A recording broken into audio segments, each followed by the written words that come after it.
Welcome to our Kidlit Pride at Home panel. This is queer identity across the globe.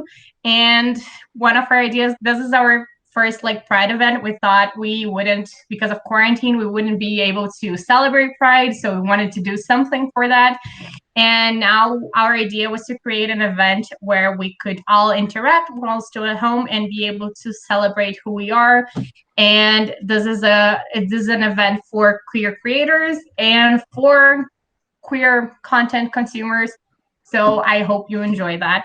We will have two queer identity across the globe panels, and the first one is kind of Europe-ish, and our second one, the idea was to have other Latinos on the panel as well, and people who mostly they live outside the US, because often we were centering a lot of American perspectives, which doesn't really reflect the queer experience all across the globe.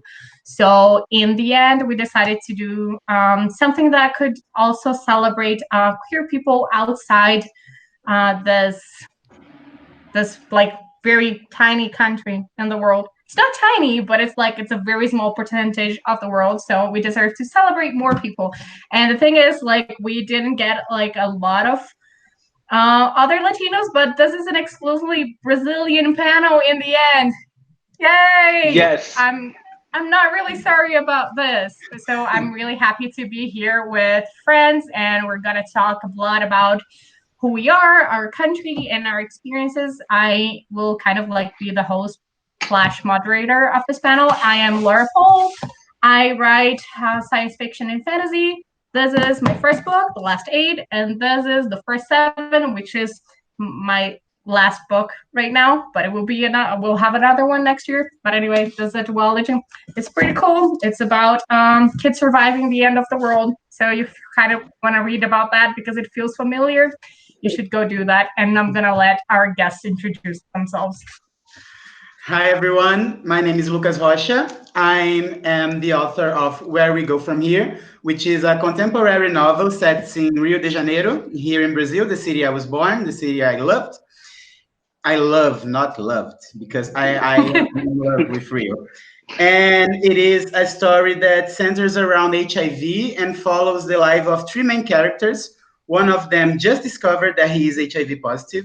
Another one is HIV negative, but he has a relationship with a third one who is HIV positive for 3 years now. So we have a lot of learning, a lot of drama, a lot of drag queens, a lot of nightclubs in Rio, a lot of friendship, a lot of love, and a lot of the perspective of what a community is, especially for queer people. Hi there, my name is Vitor Martins, and I'm the author of Here the Whole Time. This is my debut novel. It's coming to the US in November 10th, and I'm so excited to present this story to American readers. This is my first ever panel in English, so I'm a little bit nervous, so sorry about that. But my book, it's about a fat gay kid called Felipe.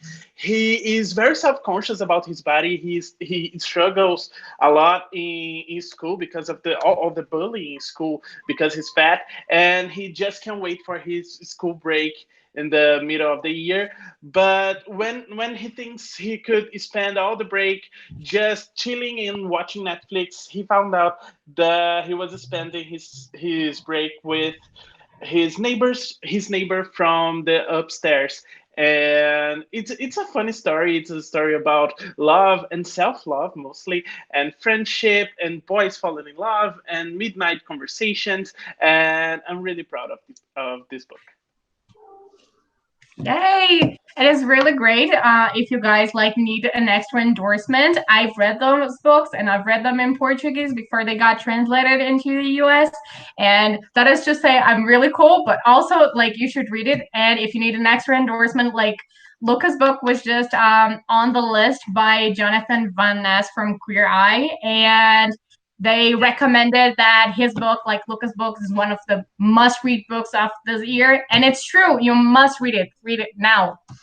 And now that I have done all this, and I want to start talking a little about our experiences and our identities and how we identify ourselves and how we construct our own identities here in Brazil, because I think it's like how we always see media centering like the US and coming out stories and things like that, and our own experience doesn't always reflect the ones that like American experiences. So I wanted to, like, if you guys want to share a good story, it doesn't have to be like all bad vibes. You can just like share your heart and be like, how do you see yourself and how do you build yourself like this queer identity of who you are and who you identify as.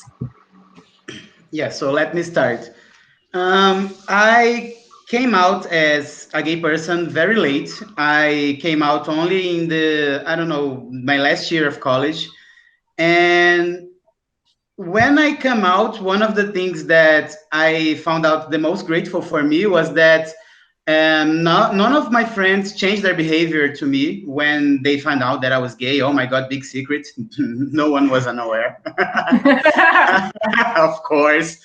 But yeah, and I think that this identity of a queer person in a Latino country like Brazil, it has a lot to do with our families, because I don't know if this is an universal experience or it's something more about the Latin America, but we have a very close relationship with our parents, most of us, not all of us, and I don't know. We have to wait a lot.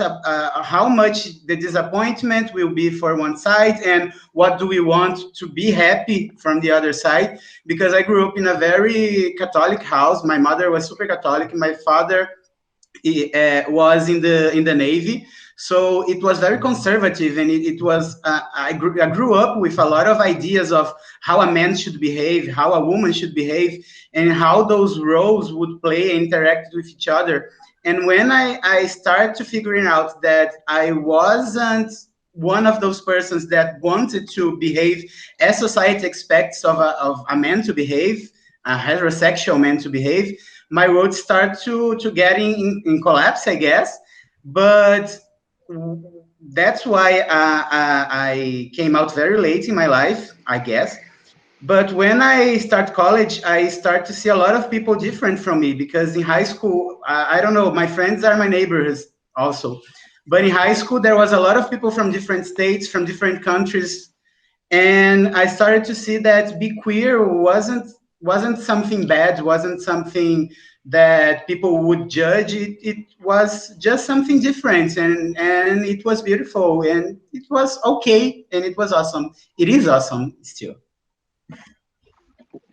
So my coming out experience is I didn't have the coming out experience because I was kind of dragged out of the closet by my family, because when I was in my senior year in high school, my mom found out my diary, and I was that kind of gay. I had a diary,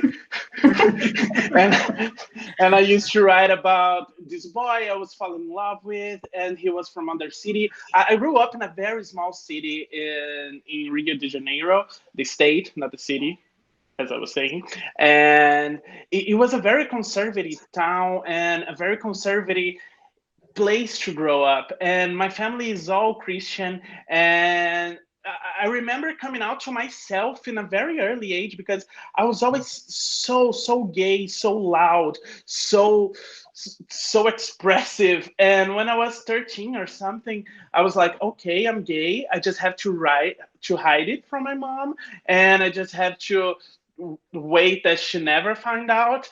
But she eventually find out. And at the start it was very hard, because as Lucas said, our relationship with our parents are very close here in Brazil, and especially when you have a Christian family. But through the years, I find out a way to develop a better relationship with my family and a better relationship with myself. And for me, it was in college when I really experienced being part of a gay community, of a queer community, because I find out other gay boys and find out other queer people in college. And I have my first boyfriend, and started to learn and grow as a gay man, how difficult could be my path, and how easy could it be if I have my friends by my side. Yeah.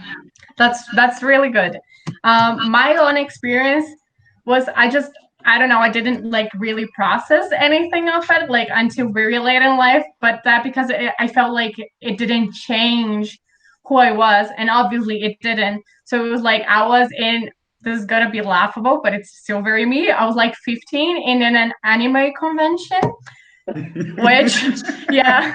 And so one of my friends, she'd like set up a date with another girl for herself, and then she was just like she wanted me to come with her so I could give her support, and I was like, okay, we'll go there. Like I wanted to go anyway. I was cosplaying Naruto, I think, which very 15-year-old me. Very on brand. Yeah, no, that was a phase. And I think like she went and like she kissed the girl, she made out, and then she went when she came back. I was like, okay, how was it? And she was like, oh, it was cool. And I was like, okay, cool. And then it's just like it was my own like queer experience was through her because she's like, oh, she does this and it's all right. Oh, that makes sense. And then it's just like it never like changed anything big for me. And it wasn't until like later in life that I realized like I could live like there is more to being queer than just like, oh, okay, this is fine, and just like being able to live as a person and grow as a person in your community. And I think like what you guys said about family is very, very big. I was very privileged that way that I can't like I moved out to study in Sao Paulo for college. So I kind of like my own college experience was like very apart from my parents, and I was allowed to explore who I was a lot more than just having to come home and be like two different people. So I didn't like I was lucky enough not to have that part. But I also came out like to my parents maybe 2 3 years ago at most. Yeah. And it was just like really wild. And it was just stating like to my mom, is just like, yeah, okay, I'm seeing this girl. Okay, fine. And I was driving at like a highway. So my mom was like, yeah, okay, this is fine. And it was just continued to be like that because he was like, okay, I can't freak out. She's driving. I mean, in retrospect, it was a great plan. But I think we talked a lot about like how our family is very important to us, like in a way, and how that like it's central to us to being a part of a community or a family. And I wanted to talk about like how do you see that in your books in a way, because and how we start planning our stories mostly involving family because we're so used to seeing US media and being like, oh, hey, these kids are orphans, just go, or people who don't have like a really close relationship with their family. And how do you write that in your stories? How is that a part of how you tell your stories? Yeah, when I was okay, there is a motorcycle. I think it's my street. Yeah. When I was growing up, I read a lot of U.S. and England and Canadian novels, and it was like just the orphans. So when my first drafts, my first fantasy drafts that will never see the light of the day, was also about kids that does not have parents, does not have family, and he was just a kid trying to get an adventure. But as I grew up as a reader and as a person and as a writer, I started to realize that, especially in YA, the family is a very big and important part of the narrative. So in this book, I have three different characters, three different points of view, and I plan that each one of those families are very different from each other. So in one point of view, we have a family that the boy doesn't talk to them at all. The family kind of rejects him after he comes out, and that's it, because that's something that happens. We have another family that is pretty much like my family, which is, okay, I'm gay, but that's not discussed. That's not, we will not talk about this, so the problem doesn't exist. And we have the third character, which have this very supportive family and this very kind and receptive, and in a way that he never had to come out to them, because he always knew he was gay. His family always knew he was gay, and it's okay, because I think that we have very different families and very different kinds of families in Brazil. We have a lot of grandmothers as mothers, we have a lot of aunties as mothers, we have, I don't know, this whole community as family. And another thing that I'd like very much to emphasize in this book is the so-called found family that we as queer people, I think that, I don't know, 90% of us, I take the percentage out of my, nah? But I guess that most of us have this so-called found family, that it is our friends, it is our teachers if we are very in a very young age, it is our co-workers maybe, and this is a community that is supportive, and it takes a role as a nuclear family, a blood family, in a very effective way for those people who cannot talk about their queerness in their home, cannot talk about, oh, I see this boy yesterday. Do you want to know how he was? Because I can't talk about these things with my parents. They will freak out. So in a sense, I guess that this found family is something that I always like to put in my stories, because I think it is very important. It is, there's a central role for this found family in everything that we do as person. So I think that should reflect it in our books. So when I talk about family in my books, I have a big issue with writing cool dads, mostly because I have lots of daddy issues. So in my first book, I had Felipe has his mother who is the ultimate loving parent, and she's amazing, and she's super supportive. She's a great mom, because he already struggles so much with dealing with his body, and he's processing it so much that I decided to give his mother to him as a gift, because I didn't want him to suffer more than he's already suffering inside his head. So I gave him a very cool mom. She's not a regular mom. She's a cool mom. And when I think I never thought about this before. Right now, I never thought about how family is such a central thing in my stories, but in this book is a very important thing, because the whole book is set inside his apartment, and his relationship with his mom is very close, because he doesn't have a lot of friends, and he's that mom friend kind of guy. And when I was writing this, it was like a projection of how I wanted to go with my relationship with my mom, and how I'm going to that place step by step.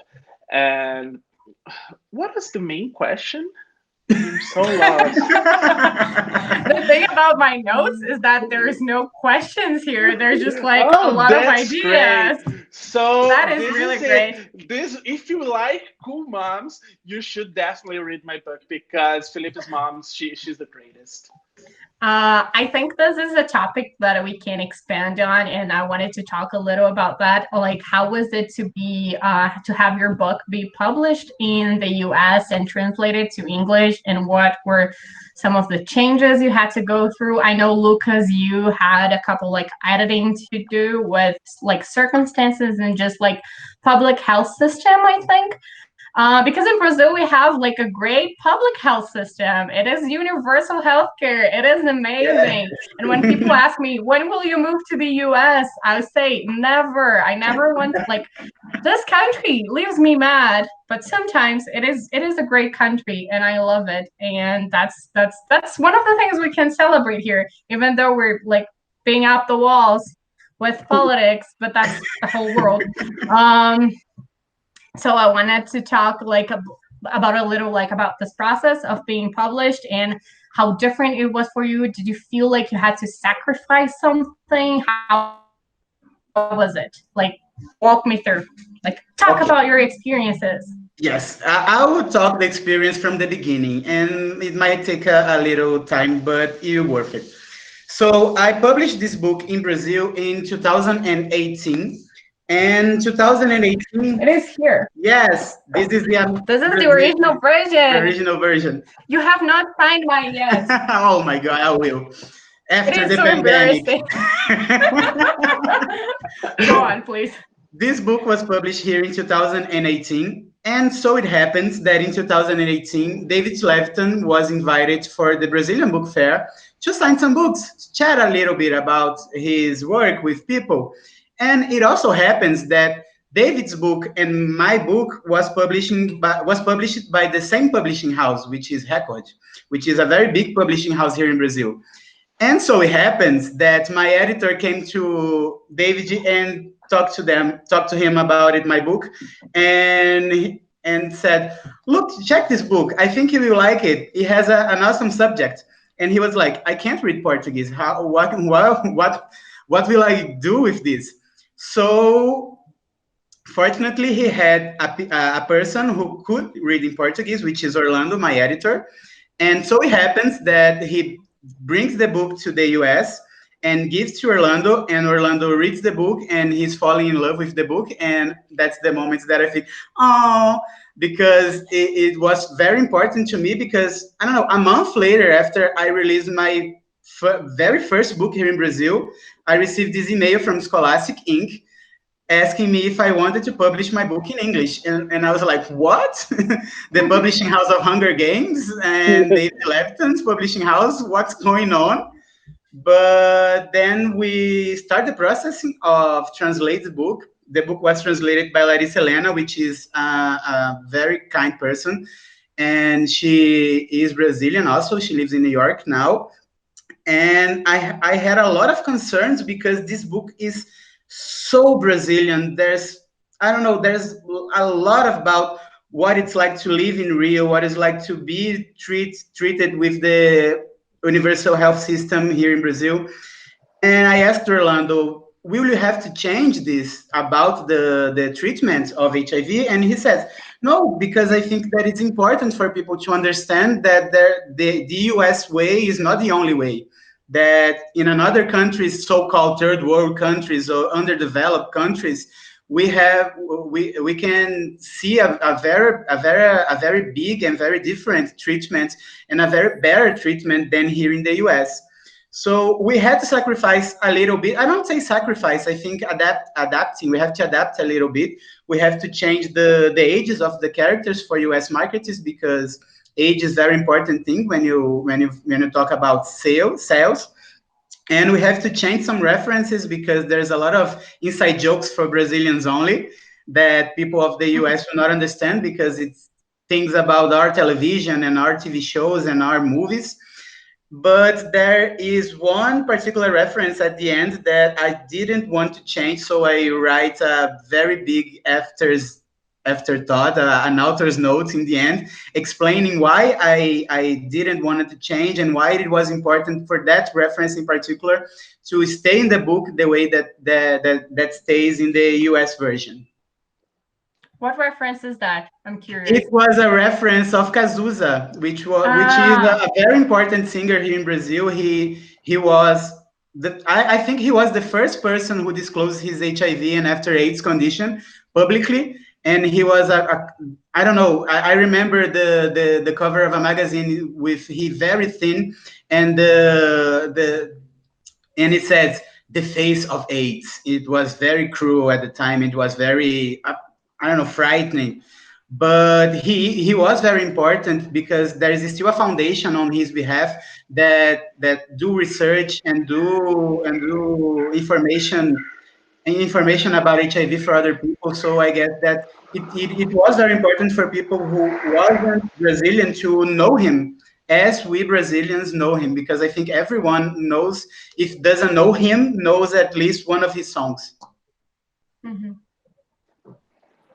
So for me, it's kind of funny because Lucas' story and my story in publishing is very side by side, and I wouldn't be here if it wasn't for Lucas. So I am forever grateful to him because after all this story he told, I blurbed his book, the Brazilian edition. So Orlando, who is our editor, read my blurb, and for some reason he decided to buy the ebook of my book, and he read it too, and he liked it too. So he thought it was a good idea to edit two Brazilian books in the same year, and I'm Why happy not? for that because this is so rare. And what mostly when you talk about YA literature, I think it's so rare to find translated authors in mainstream YA in the US. So I think this is great because both of us are coming to the US this year, and I'm so grateful to share this journey with Lucas because it wouldn't be the same without him. So yeah, in another way, when Scholastic first sent me my first email, the first thing I thought is my book Brazilian enough? Because I didn't know if it has things about Brazilian culture and things about only Brazilians will understand. And it's funny because I discovered that in any part of the book, it says it is set in Brazil. Because when I was writing it, for me, it was just so natural because I was talking about Brazilian stuff and Brazilian TV shows and Brazilian pop culture references. And I never thought my book could be published outside of my country. And for me, it was just natural to write like this. And we have to edit some things, so some stuff. In the first page, you have to put something Brazilian. I don't know. It's like Felipe is saying, I know there are plenty of people in this world who have much greater problems that I do here in Brazil. And, and Orlando said, I just have to talk. We just have to say one time, this is set in Brazil because readers can be confused. And I said, okay. But why we were editing it? It was funny because I found out little things that are so Brazilian, and I didn't have no idea because overall it's a very universal story, and as I said, is all set in one apartment. It's not a novel that takes places in a lot of places, but we have to explain through Felipe's dialogues how to make brigadeiro and what is brigadeiro because people might not know, and we have to change a little thing about pop culture reference. We had a girl band in Brazil called Ruji, which is a great girl band, and I The talk about this greatest girl girl band in the band of Brazilian all version. time. And in the US version, we tweaked that for Cheetah Girls. It was also a great choice, and it was all the little things that make my book Brazilian. And there's a scene about Festa Junina, who is a great party we have in June every year here in Brazil. I'm just so Except this desperate that one. we won't have this year because of the pandemic. I did not want to remember that, but Oh, I'm so sorry, I just brought it. no. And Uh, and overall, it was a great experience. And the first thing I thought, I said that a lot, but there was a sequence of first thing I thought. The very first thing I thought was, is my book Brazilian enough? And the next thing I thought was, could my book be funny in English? Because this is a very important thing for me, and for me as a person too, because just here talking in English, my mind is overworking.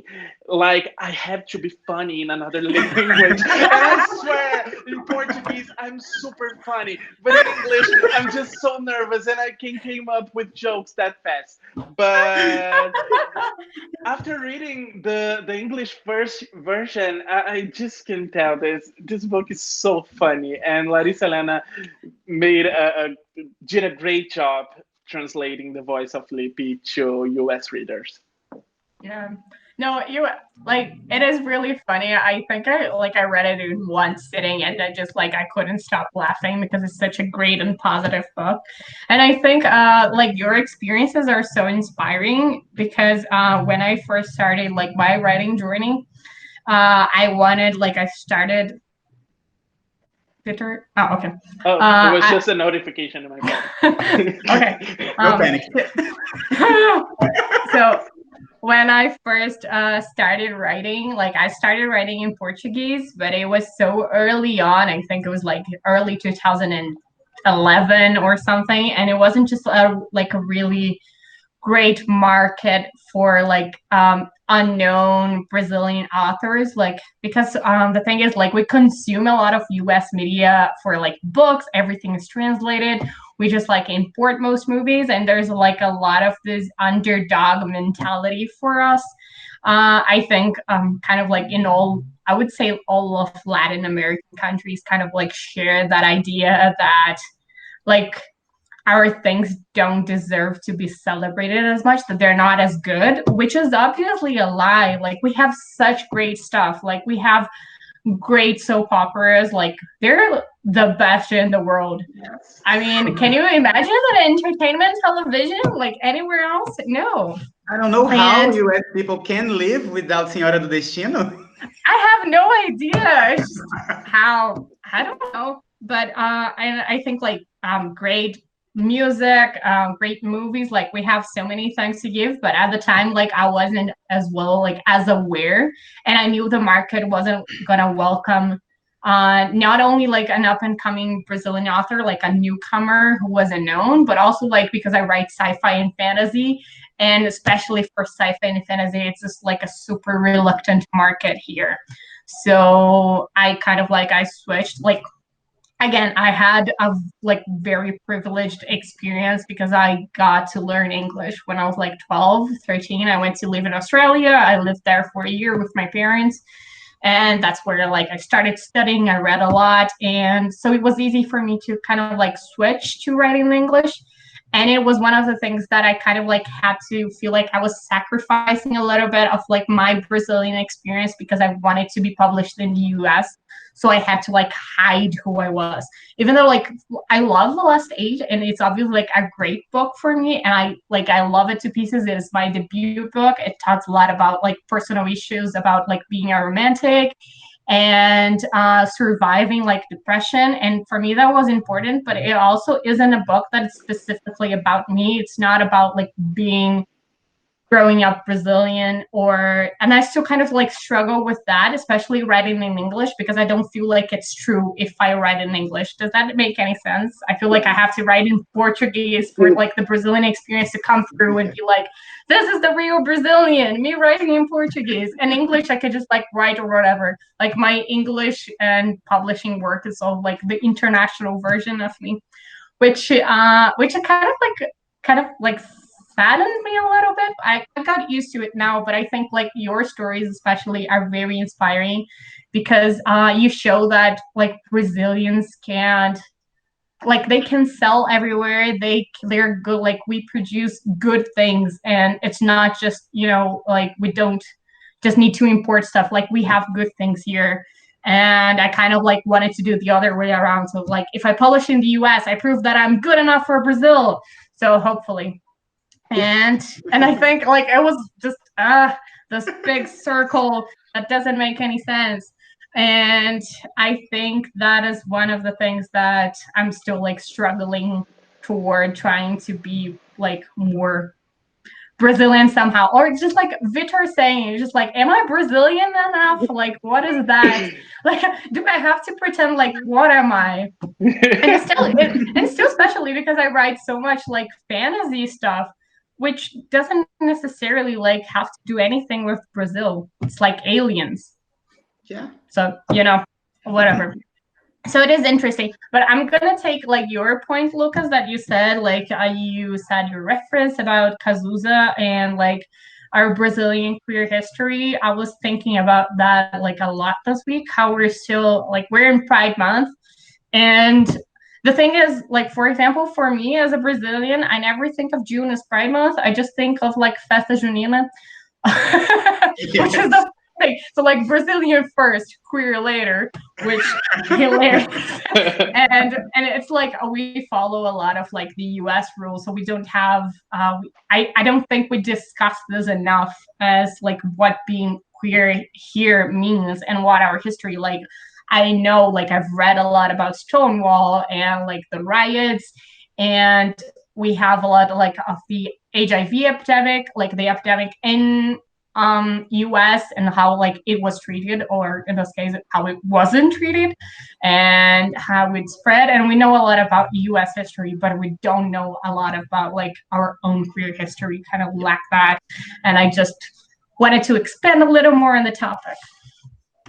Yeah, I guess that we are not very aware about our own history, our queer history, because I don't know, the winners doesn't want to take the loser's history, right? You know, I think that the narrative is very heterosexual here in Brazil.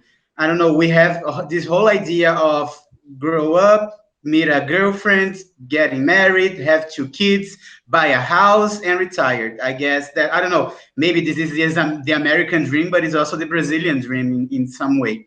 And when you start to get out of this plan that, I don't know, you hear since you're born that you have to do, you're making history, but your history are not getting written by the people, because their voices are not as loud as they can be or as they should be. So when I wrote the Where We Go From Here book, I read a lot about the history of HIV and AIDS here in Brazil. I read a lot about the work of Drauzio Varela, which is an amazing doctor that, I don't know, is like he's a personality in Brazil. But I guess that's a little bit of what you say. I know so much more about the American queer history than Brazilian queer history. I know, I don't know, the our Bible on queer history, which was from João Trevisan, I guess, Yeah. was just published, I don't know, 2 years ago. A compendium of everything about the history of queerness in Brazil. So it is a very new thing here in Brazil. The discussions, I don't know, the discussions are not new, but the discussions bring going to mainstream is a very new thing. And I guess that we have to start addressing, I don't know, whether you're a Brazilian person or you in the US or in any Latino country, you have to know your history. You have to know what it means, who came before you, and you have to address those people. You have to celebrate those people, and you can never forget about it, because we have our pride, our virtual pride here in Brazil last week. And I saw one of the first drag queens that started the movement of the pride in São Paulo, complaining that she wasn't given her the space to speech.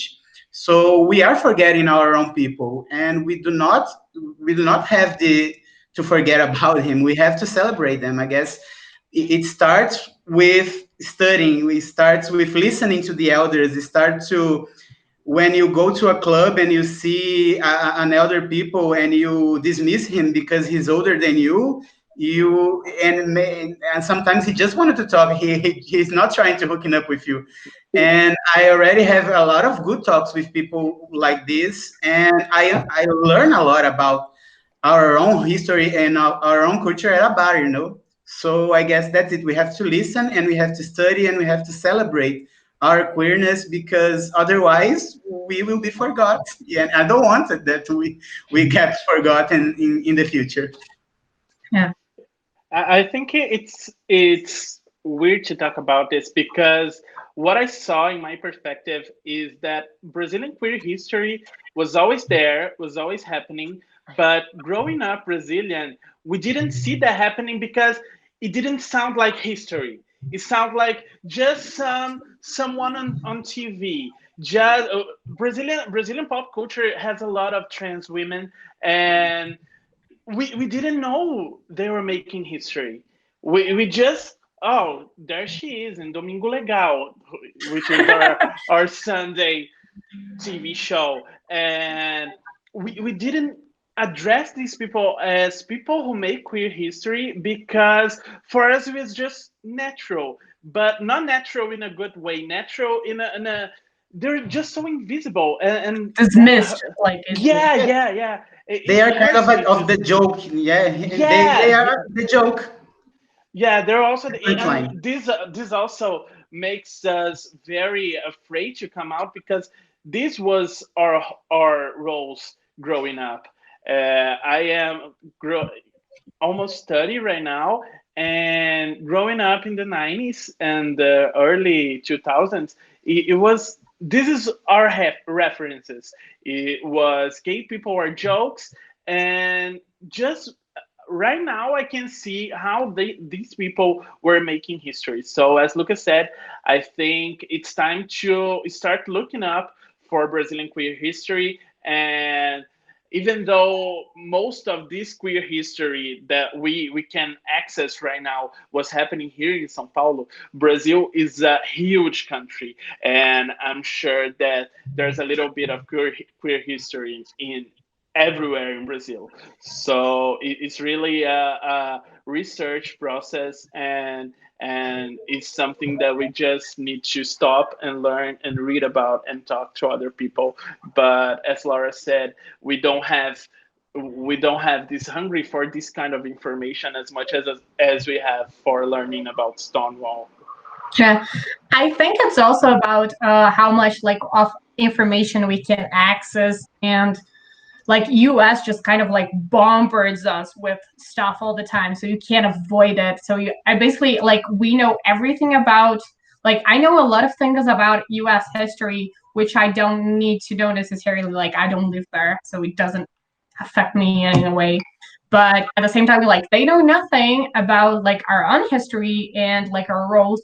But I was thinking, like as Luca was saying, I just like kind of like realize how heavy and how deep this is, because Brazil is also, I feel like a lot of Latin American countries might experience the same thing, which is very keen on erasing their own past, and like try to wash up like the things that are not nice and they're not great about us. So I'm thinking like we had, I don't know, like we have what, 30, 40 years of democracy now, and that's kind of like it's recent because we just like we had a military government for most like for 30 years before that. Like my parents were both born during the military government, and it was like a coup financed by the US military. So I mean, so whose interest is that like our own history is erased from us, and it's so keen to be like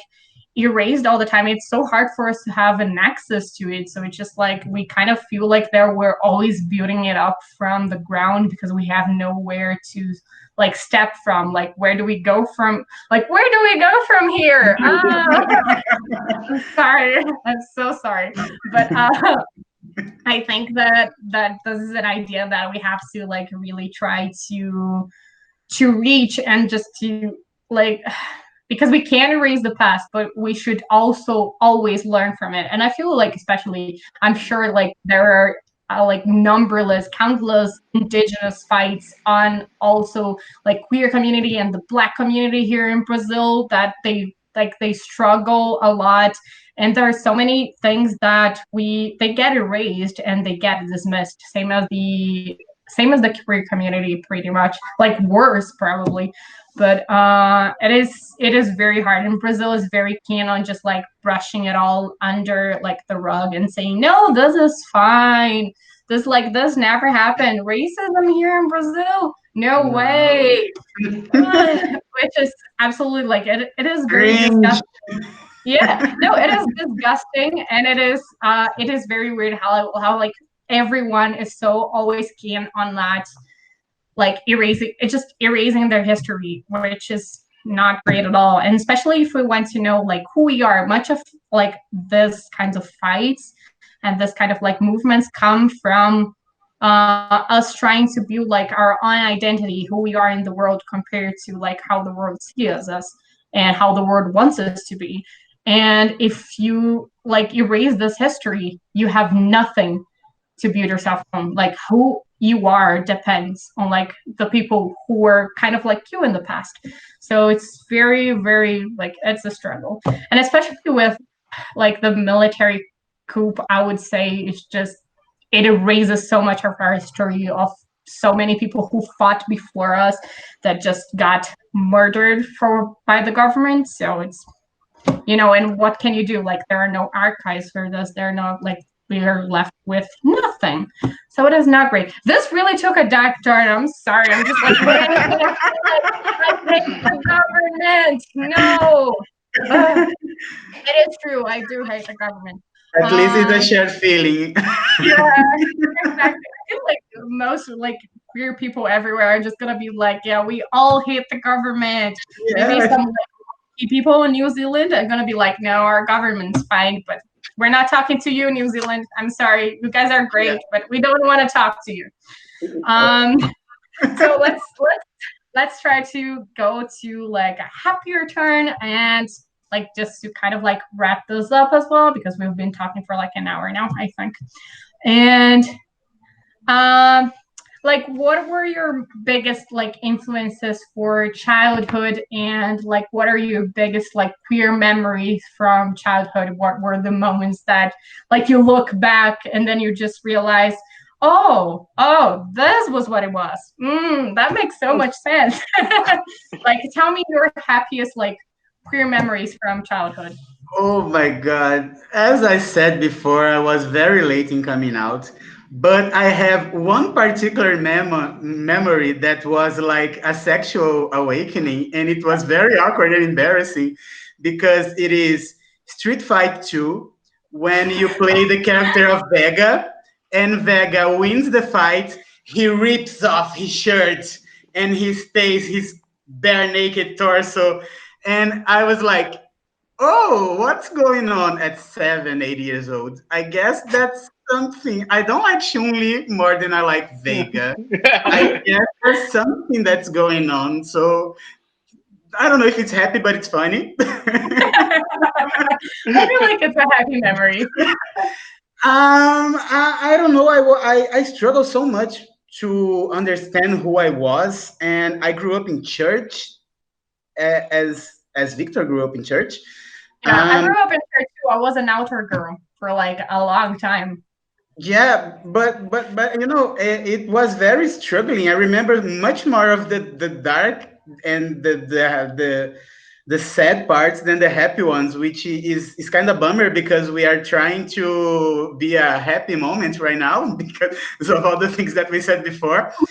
But I don't know. I guess that it was very late, but one of my first queer memories, very happy queer memories, was the first time that I went to a gay club with my friends because I felt so free, and that I guess that's why I like nightclubs so much. But I saw a lot of people kissing one another, men kiss men, women kissing women, and non-conformative gender people kissing non-conformative gender people, and I guess it was beautiful, and it was playing Lady Gaga and it was playing Beyonce, which was something that I heard, but I heard hide from everyone because I was an emo, so I put a lot of My Chemical Romance for everyone to see, and I thought that it was like less gay, but it wasn't. It is very Was more gay. even gayer. Yeah, it's gay to listen My Chemical Romance than Lady Gaga, but when I went to my first gay club, I don't know, I had 19 years old, 20 years old, and I think it was liberating. I did not kiss that night because I was very terrified that someone might enter and might know me, which is kind of illogical right now because if they are there, they are also at a gay club just like me. But I don't know. It was fun. It was fun, and I have very good moments about it. It wasn't from my childhood, but I guess it works. In my childhood, as I said, I was just so gay, and I was so in love with musicals in general and Disney movies. And I have this memory of a time that my mom had to work outside of our home, and she left me with my auntie. And my auntie had a son who owned a blockbuster, and and she had just a lot of VHS movies, and that was there that I found out Beauty and the Beast, and I watched it like 100 times in one unique day, and I remember going back home and singing Beauty and the Beast songs all the time, and my mom used to sing with me, and even it's funny to look back and think, how did you not know? I was just so gay, and uh, and my childhood memories are always around singing songs and dancing through the house and putting a towel in my head and pretending it was a wig. And I was just this kind of kid. And later the as I was growing up into my teen days, every time that comes up a Twitter meme like, "Who was your sexual awakening character?" I answer with a different answer because there are just so many. And the first that comes up to my memory right now, it was Troy Bolton in High School Musical, and it was funny because High School Musical 1, 2, and 3 came out in the years that I was in my 3 years of high school. Here in Brazil, we have just 3 years of high school. So in High School Musical 1, I was in the first year, second year, third year. Então, it was like the movies that grow up with me as a high schooler. And when I was in the first year of high school watching High School Musical 1, and that there was this scene where Troy Bolton is shirtless talking to his dad, that was a moment I was like, oh my god, I like boys so much. Look at him, he's just so cute. Look at his hair. I want to have his hair. Oh, I want to stroke his hair and tell him I love him. It was very confusing, but at the same time very enlightening because there was that. I was just okay. I'm gay, and this is what I like. At least was a human being, not a video game character. Yeah. I think this puts me in a better situation. Yeah, I was gonna like make fun because you said like you watch Beauty and the Beast like 100 times, and that was me with like Godzilla as a kid, and that just means like I've always been a monster fucker. I'm sorry, it's just I was like, this is Everything is yeah. explained right now, Laura. So much. It's like so much of my personality has always like been right there for people to look at, and now they just I feel like with my own mom, when I came out to her, she was like, I never guessed. And I was like, I had Elizabeth Swann posters on my bedroom. And because that was like, I think my one big girl crush, like when I was a kid, I was absolutely obsessed with. Like Keira Knightley as Elizabeth Swann in Pirates of I the just had Caribbean. to take a quiet walk to my room because my phone is running out of battery. Yay! But anyway, it's just like I really kind of like I wanted to be a pirate, and I wanted to be a pirate like her because she got to be like king of the pirates, and she was so cool and so pretty, and also she got to kiss Orlando Bloom, which explains being bi.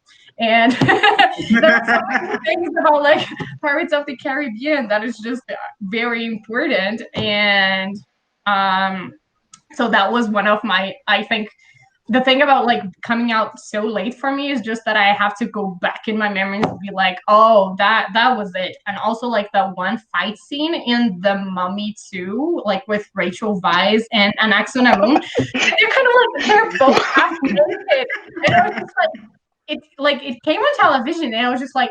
I was so unsettled as a kid. I remember like this is such an important scene, and it was just like those two girls fighting with knives and trying to kill each other half naked, but it worked for me, so it was really just fun. And like specifically memories, I don't have like that sounds sad, like I don't have any queer memories. It's just like I don't go really to Pride because I get like really claustrophobic from like events with a lot of people and all, but I think like just being around my friends, and it's just like every time I am with my friends, they're just like this one big queer family. I have two straight friends who I constantly make fun of for being straight.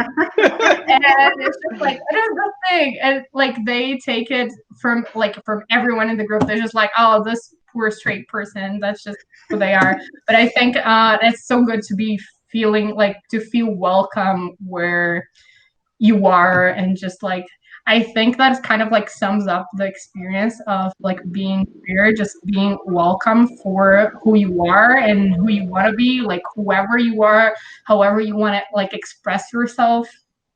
And I think that kind of like it doesn't like relate especially to being Brazilian, but it relates to being queer around like the world. And I feel like we can be like this big family who accepts each other, and like the best part is that we should fight for each other and for like people who want to express themselves in a different way, because like we're all different. You guys are gay, I'm bi, and like I know I have a lot of lesbian friends, I have trans friends, and all of them have ways of being different, but like we're all like this family and we all like support each other, and that's the important part.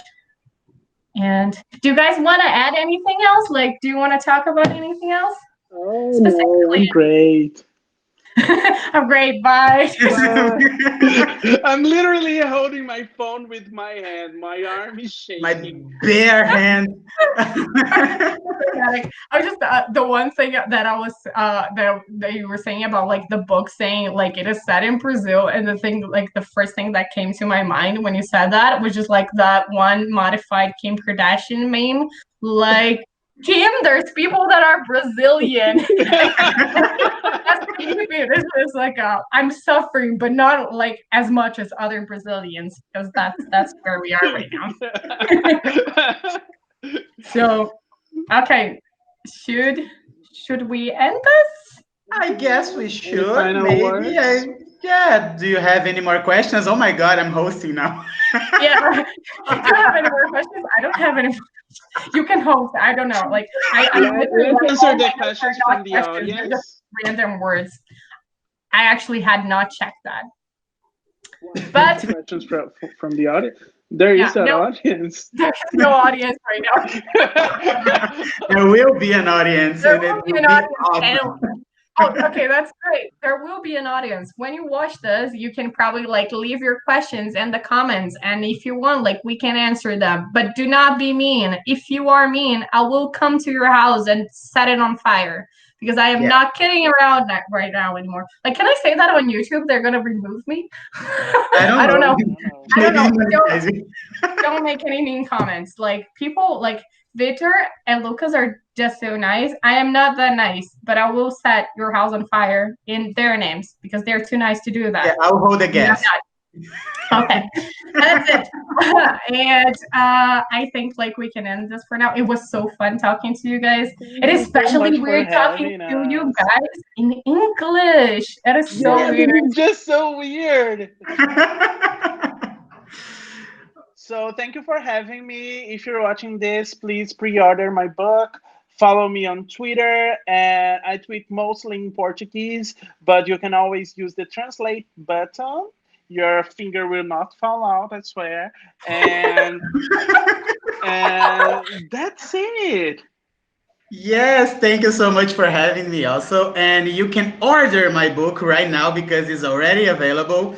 And there's a lot of good praise. There's a star review from Kirkus, which is awesome. There's the Jonathan Van Ness recommendation, which is awesome. And yeah, thank you very much, Laura, for hosting this panel. Thank you so much, Vitor, for joining. And I don't know, thank you everyone for listening to our Brazilian accents and misplaced words, I guess. It's fine. Do not apologize for your accent or for like speaking the way you speak, because you like learned it. You speak two languages. A lot of people just pick one. Yes. That's what I always say. And thanks so much like for everyone who's watching. And if you're following us, like follow Kidlit Pride at home on Twitter. I think it's at Kidlit Pride at home. I am not sure right now. This is gonna be embarrassing. I'm part of like hosting the whole event, so this is more embarrassing than it is. But there are great other panels that are coming your way, and there are like so many great discussions from out queer creators to queer people everywhere. So I hope that you have a good Pride Month and that you remember to celebrate who you are. So thanks for watching. Thank Bye. you. Bye.